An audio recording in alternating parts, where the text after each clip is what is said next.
Thomas arrived at Maithwaite Station. He had to collect a special podium for Sir Topham Hatt to stand on. "Look," Thomas cried to Emily. "Sir Topham Hatt will make a speech when they uncover my statue." "Who says it's going to be your statue?" Emily huffed. "You'll see," said Thomas, and he wheeshed away.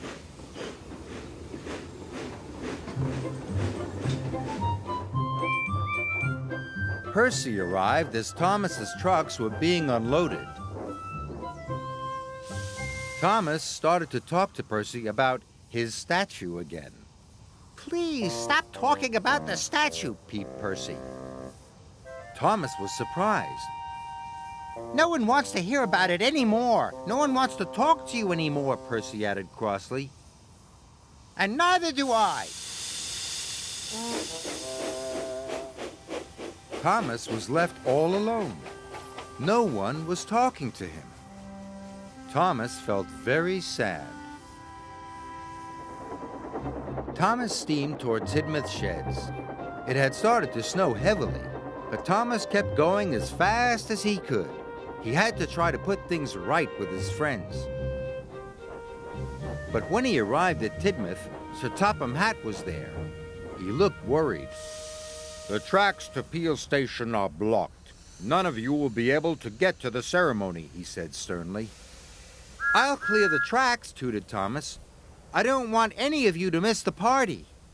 The other engines were very surprised. They knew Thomas didn't like wearing his snowplow, and clearing the tracks would make Thomas late to see his statue. But Sir Topham Hatt was pleased. "You must work very hard, Thomas," he boomed. "There's a lot to do." Thomas steamed off. He could not let them down. Thomas felt silly for showing off. No wonder no one was talking to him. There was still a lot of tracks to clear.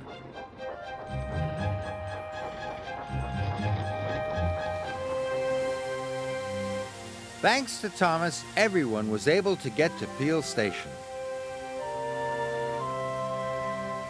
They gathered nearby. The statue was covered in snow, but the sun had started to shine, and the snow began to melt. Sir Topham Hatt told everyone how proud he was of all his engines. But the engines were still thinking about Thomas, and they were still cross. Just then, there was a loud slooshing noise.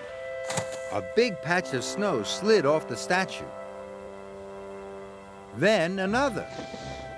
Then another.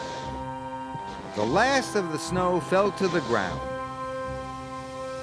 The engines were so surprised. "That's not Thomas," gasped Gordon. "No, it's of all of us," peeped Percy. Everyone was very excited. Then Thomas pulled up. He was very surprised when he saw the statue. "It's not of me at all," he cried. Thomas was very relieved and very happy.